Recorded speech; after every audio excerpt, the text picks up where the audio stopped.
नमस्कार दोस्तों, स्वागत है आप सभी का आज के मुख्य समाचार के इस वीडियो में, जहां हम आपके लिए हर दिन लेकर आते हैं देश और दुनिया की तमाम बड़ी खबरें। एक एक करके 50 बड़ी खबरों को सिर्फ 10 मिनट में जानेंगे। वीडियो के साथ अंत तक बने रहें। साथ ही आपसे एक छोटी सी रिक्वेस्ट है, अगर आपने अभी तक इस वीडियो को लाइक नहीं किया तो लाइक जरूर कर दें। साथ ही वीडियो के नीचे दिए गए इस लाल रंग के सब्सक्राइब बटन को दबा लें और इस घंटी को भी दबाएं, ताकि आपको दिन भर की बड़ी खबरों की जानकारी लगातार मिलती रहे। तो चलिए दोस्तों, वीडियो को फटाफट शुरू करते हैं। तो कर्नाटक में धर्मांतरण करवाने वालों पर लगेगा 5 लाख का जुर्माना, नए कानून में होगा प्रावधान। जी हां, कर्नाटक की भाजपा सरकार विधानसभा सत्र के दौरान धर्मांतरण विरोधी कानून लेकर आने वाली है। भाजपा की बसवराज बोम्मई सरकार ने इस बात के संकेत दिए हैं कि धर्मांतरण विरोधी कानून को और सख्त बनाया जाएगा। बिल के नए मसौदे में सजा की अवधि 3 साल से बढ़ाकर 10 साल और जुर्माने की रकम 50,000 से बढ़ाकर 1 लाख और 5 लाख तक की जा सकती है। कर्नाटक विधानसभा सत्र के दौरान सरकार धर्मांतरण विरोधी कानून को और सख्त कर सकती है। सूत्रों के मुताबिक इस सप्ताह सरकार विधानसभा के पटल पर कर्नाटक धर्म की स्वतंत्रता के अधिकार संरक्षण विधेयक बिल पेश कर सकती है। सरकार का ये कदम हाल ही में हिंदू धर्म से इस्लाम और ईसाई धर्म में परिवर्तन की खबरों के बीच आया है। और अगली बड़ी खबर की बात करें तो भारत का पहला न्यूक्लियर मिसाइल ट्रैकिंग जहाज INS ध्रुव जल्द होगा लॉन्च। दुश्मन की हर चाल पर रखेगा नजर। जी हां, भारत को जल्द ही एक ऐसा खतरनाक हथियार मिलने वाला है जिसके बाद समंदर में चीन और पाकिस्तान की हर हिमाकत का पहले से अधिक ताकत के साथ इंडियन नेवी मुंहतोड़ जवाब देगी। दुश्मन की न्यूक्लियर मिसाइलों को ट्रैक करने वाला भारत का पहला जहाज INS ध्रुव जल्द लॉन्च किया जाएगा। 10,000 टन का यह खतरनाक जहाज भारत के भविष्य की एंटी बैलिस्टिक मिसाइल क्षमता के केंद्र में होगा, क्योंकि यह भारतीय शहरों और सैन्य प्रतिष्ठानों की ओर से आने वाली दुश्मन की मिसाइलों के लिए एक प्रारंभिक चेतावनी प्रणाली के रूप में कार्य करेगा और यह उस हमले को फेल करने की भी क्षमता रखता है। इतना ही नहीं, यह जहाज हिंद महासागर में भारत के समुद्री रक्षा घेरे को मजबूत करेगा और दुश्मनों से अलर्ट रखेगा।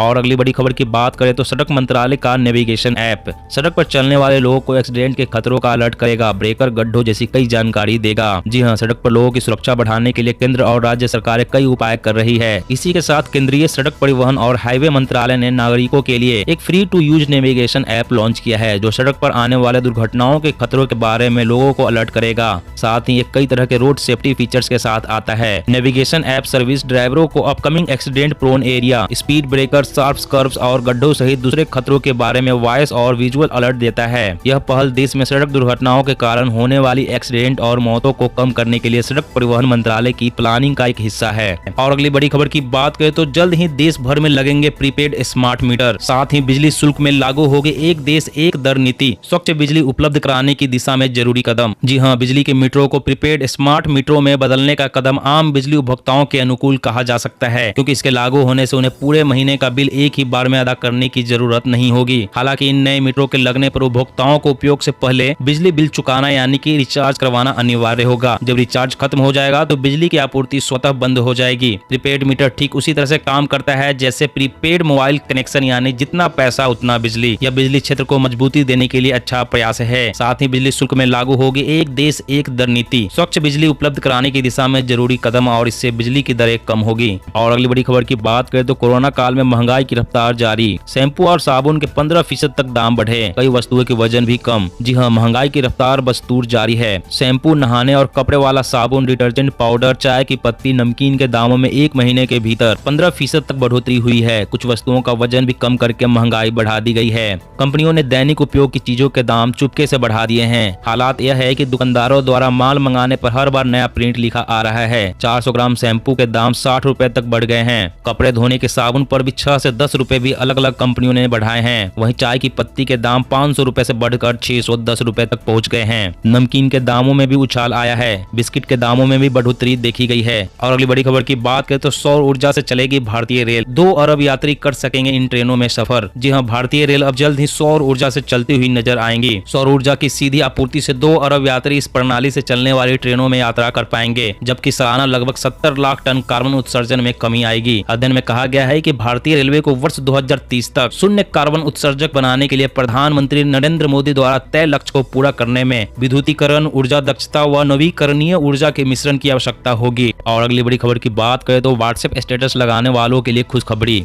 जल्द आ रहा है एक कमाल का अपडेट, पहले से ज्यादा मजेदार होगा स्टेटस लगाना। जी हाँ, अगर आप भी व्हाट्सएप स्टेटस लगाने के शौकीन हैं तो एक खबर आपके लिए ही है। दरअसल फेसबुक के स्वामित्व वाली कंपनी जल्द ही एक अपडेट रोल आउट कर रही है, जिसके बाद व्हाट्सएप स्टेटस में मेक ओवर्स कर सकेंगे, यानी कि अपने स्टेटस को और ज्यादा सुंदर बना सकेंगे। व्हाट्सएप हाल ही में कई सुविधाओं पर काम कर रहा है, विशेष रूप से कंपनी का most awaited multi device feature जल्द ही लॉन्च होने वाला है। इस फीचर के आने के बाद अब डिवाइस में अपने व्हाट्सएप को लिंक कर पाएंगे। हालांकि कंपनी बेहतर संपर्क पेज, बेहतर इमोजी सपोर्ट और व्हाट्सएप वेब के लिए इमेज एडिटिंग टूल लाने का प्लान कर रही है। और अगली बड़ी खबर की बात करें तो गाय को घोषित करे राष्ट्रीय पशु। इलाहाबाद हाईकोर्ट ने कहा, गौ रक्षा को किसी भी धर्म से जोड़ने की जरूरत नहीं, गायों को मौलिक अधिकार देने के लिए बिल लाए सरकार। जी हाँ, गाय को लेकर इलाहाबाद हाईकोर्ट ने कहा कि गौ रक्षा को किसी भी धर्म से जोड़ने की जरूरत नहीं है, गाय को अब राष्ट्रीय पशु घोषित कर देना चाहिए। केंद्र सरकार को इस पर विचार करने की जरूरत है। गाय को मौलिक अधिकार देने के लिए केंद्र सरकार को संसद में एक विधेयक पारित करना चाहिए। हाईकोर्ट ने अपने सुझाव में कहा कि केंद्र सरकार संसद में बिल लाकर गाय को राष्ट्रीय पशु का दर्जा दे। हाईकोर्ट ने टिप्पणी की है कि जब गायों का कल्याण होगा तभी देश का कल्याण होगा। गाय भारतीय संस्कृति का अहम हिस्सा है। संसद जो भी कानून बनाए सरकार उस पर सख्ती से अमल कराए। वैसे दोस्तों, आपकी क्या राय है, गाय को राष्ट्रीय पशु घोषित कर देना चाहिए या नहीं? नीचे कमेंट में जरूर बताएं।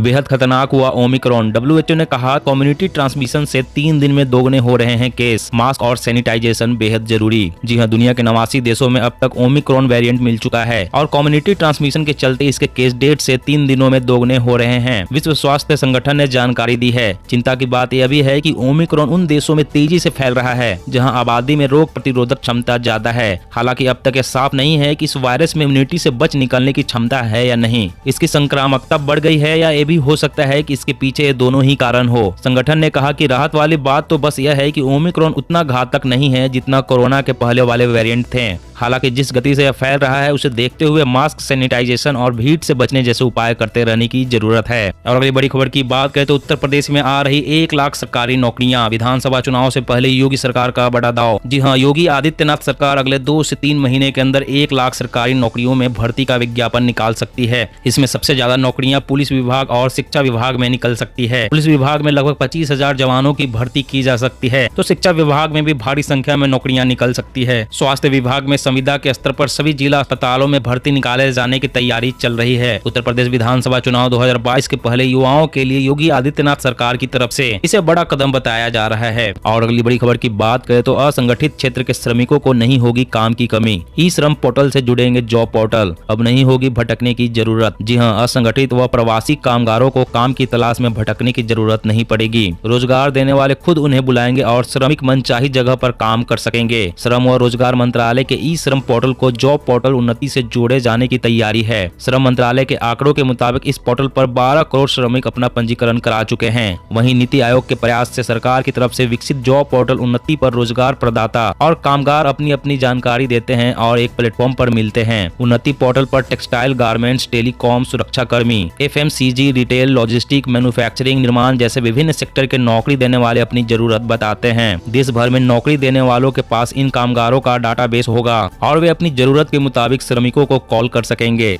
और अगली बड़ी खबर की बात करें तो दिल्ली वालों को सरकार ने दी बड़ी राहत। गलियों में अब दिखाई नहीं पड़ेंगे बिजली के लटकते नंगे तार। जी हां, दिल्ली सरकार ने दिल्ली वालों को बड़ी राहत दी है। सरकार लोगों की जान माल की सुरक्षा के मद्देनजर 11 किलोवाट के लटकते नंगे बिजली तारों को केबल में बदलेगी। मुख्यमंत्री अरविंद केजरीवाल ने कहा कि एक जिम्मेदार और संवेदनशील सरकार होने के नाते दिल्ली की जनता को हर स्तर पर सुरक्षा और सुविधाएं प्रदान करना हमारी जिम्मेदारी है। इसी के मद्देनजर यह नीति लाई गई है ताकि बेयर कंडक्टर को इंसुलेटर कंडक्टर में बदलकर दिल्ली की जनता को जान माल के संभावित खतरे से हमेशा के लिए छुटकारा दिलाया जा सके। दिल्ली सरकार दिल्ली की गलियों में लटकते बिजली के तारों को अंडरग्राउंड करने पर काम भी कर रही है ताकि दिल्ली की जनता विद्युत खतरे से पूरी तरह से सुरक्षित हो सके। और अगली बड़ी खबर की बात करें तो ओमिक्रॉन पर अलर्ट करने वाली स्टडी। नाक बहना और गले में खुजली सा महसूस होना भी हो सकते हैं इसके लक्षण। जी हाँ, नाक का बहना, सिर दर्द, थकान और गले में खुजली जैसा महसूस होना भी ओमिक्रॉन के लक्षण हो सकते हैं। यह दावा यूके में हुई हालिया स्टडी में किया गया है। कोरोना के जो सबसे कॉमन लक्षण देखे गए हैं उनमें छींक आना, नाक बहना, सिर दर्द, थकान और गले में दिक्कत होना शामिल है। रिसर्च रिपोर्ट के मुताबिक कोविड के मुकाबले इसके लक्षण सर्दी से जुड़े ज्यादा देखे गए हैं, जो कोविड के सबसे कॉमन लक्षणों से थोड़े अलग हैं। जैसे नाक बहना, छींक आना, वहीं कोविड के सामान्य मामले में खांसी, बुखार के अलावा गंध और स्वाद न आना महसूस कर पाना सबसे आम लक्षण होते हैं। और अगली बड़ी खबर की बात करें तो आरबीआई ने बैंकों के लिए जारी की गाइडलाइन। एटीएम में कैश न होने पर लगेगा 10,000 का जुर्माना। जी हाँ, जब आप एटीएम से कैश निकालने जाते हैं तो बहुत दफा आपको एटीएम में कैश नहीं मिलता, जिससे आपको परेशानियां परेशानियां उठानी पड़ती है। लोगों की इसी समस्या को देखते हुए आरबीआई ने देश के सभी बैंकों के एटीएम के लिए नई गाइडलाइन जारी की है। इस गाइडलाइन के मुताबिक अगर किसी भी बैंक का ग्राहक एटीएम जाता है और उस एटीएम में कैश नहीं रहता तो इसका हर्जाना बैंक को भुगतना पड़ेगा। आरबीआई के नए गाइडलाइन के अनुसार एक महीने में अगर किसी बैंक का एटीएम 10 घंटे से अधिक समय के लिए खाली रहता है तो उस बैंक पर जुर्माना लगना शुरू हो जाएगा। ये जुर्माने की राशि 10,000 रुपए तक हो सकती है। दोस्तों आज की खबरों में बस इतना ही। इसी तरह हर रोज काम की खबरें जानने के लिए आप हमेशा हमारे साथ जुड़े रहें। हमारे साथ जुड़ने के लिए वीडियो के नीचे दिए गए इस लाल रंग के सब्सक्राइब बटन को दबा लें और साथ ही इस घंटी को भी दबाएं ताकि आपको हर खबर की सटीक जानकारी मिल सके। जय हिंद।